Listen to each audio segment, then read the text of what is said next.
इस वीडियो में ये क्वेश्चन डिस्कस करने वाला हूँ। बहुत भारी क्वेश्चन नहीं है, बहुत सिंपल सी बात है और हो सकता है तुम्हें इसका आंसर पता हो। इसका अगर आंसर पता है या नहीं पता है, आंसर से ज़्यादा इसका जो एक्सप्लेनेशन है वो इंपॉर्टेंट है। बहुत सिंपल एक्सप्लेनेशन होने वाला है, बहुत ही बेसिक।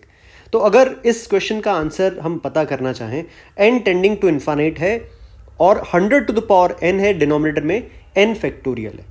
तो इसको सॉल्व करने से पहले एक छोटा क्वेश्चन डिस्कस करते हैं। जैसे मान लो हमारे सामने लिखा हो 2 to the power n upon n factorial, n tending to infinite है।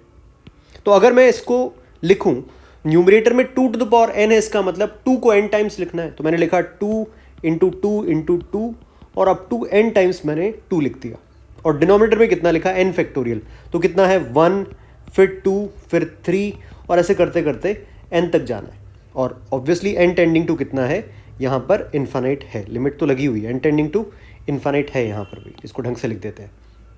अब बात यह है कि न्यूमरेटर टेंडिंग टू इन्फाइनाइट है, डिनोमिनेटर भी टेंडिंग टू इन्फाइनाइट है, लेकिन अगर तुम ध्यान से देखो, पहला फैक्टर का रेशो 2/1, कौन जीता, न्यूमरेटर जीता। दूसरा फैक्टर 2/2 बराबर रह गए। उसके बाद के फैक्टर्स अगर तुम ध्यान से देखें, 2/3, उसके बाद में 2/4, उसके बाद में 2/5 और लास्ट में 2/n। तो पूरा फोकस एक बार के लिए तुम यहां पर लाओ, इन फैक्टर्स को देखो ध्यान से। ये सारे फैक्टर्स तुम्हें दिख रहे हैं जिनमें डिनोमिनेटर न्यूमरेटर से बड़ा है। और अगर डिनोमिनेटर न्यूमरेटर से बड़ा है तो सब फैक्टर्स लेस देन 1 है। ये भी लेस देन 1 है, ये भी लेस देन 1 है, ये भी लेस देन 1 है, ये भी लेस देन 1 है। और अगर हम ध्यान से देखें लास्ट वाला 2/n, तो ये तो क्लियरली टेंडिंग टू 0 है। 2/n, n tending to infinite पर किसको टेंड करेगा, 0 को टेंड करेगा। तो ये जो पूरा रेड मैंने फैक्टर बनाए हैं खूब सारे, इनको अगर हम ध्यान से देखें तो सब कुछ 1 से लेसर है। सारे फैक्टर लेसर देन 1 है, तो सबका प्रोडक्ट लेसर देन 1 रहेगा। और लास्ट वाला फैक्टर, इनफैक्ट लास्ट वाले फैक्टर्स अगर मैं बात करूं, वो टेंडिंग टू 0 है। तो ये पूरा प्रोडक्ट किसको टेंड कर रहा होगा, 0 को टेंड कर रहा होगा। इसका मतलब इवन दो पहले 2 फैक्टर तक न्यूमरेटर बड़ा था, लेकिन उसके बाद के सारे फैक्टर्स डिनोमिनेटर में ज़्यादा थे, मतलब उसमें फैक्टर्स बड़े थे। तो इसकी लिमिटिंग वैल्यू क्या रहने वाली है, 0 रहने वाली है। अब ये बात 2 to the power n upon n factorial में तो बहुत आराम से समझ में आ रही है। अब अगर यही बात मैं 100 to the power n upon n factorial की बात करूं, तो हो सकता है कि तुम्हें स्टार्टिंग में लगे कि अब की बार तो न्यूमरेटर बड़ा है डिनोमिनेटर पे।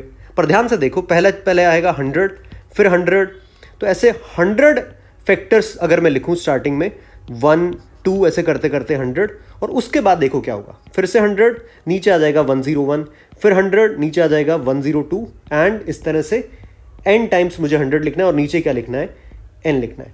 तो स्टार्टिंग के फैक्टर्स 100/1 100 है, 100/2 50 है, ये सारे फैक्टर्स 1 से बड़े हैं। कहाँ तक, 100/100 तक। तो हमें ऐसा लग रहा है कि ये जो फैक्टर्स का रेशो है, ये एक अच्छा खासा बड़ा नंबर है। डेफिनेटली अच्छा नंबर है, बड़ा नंबर है, पर टेंडिंग टू इन्फाइनाइट नहीं है।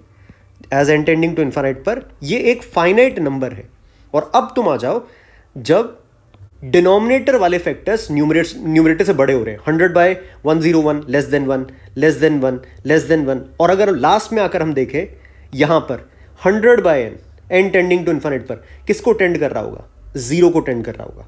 तो अब तुम 3 तरह के फैक्टर्स पर फोकस करो। पहला, ये जो पिंक रीजन हमने बनाया है, ये एक फाइनाइट क्वांटिटी है।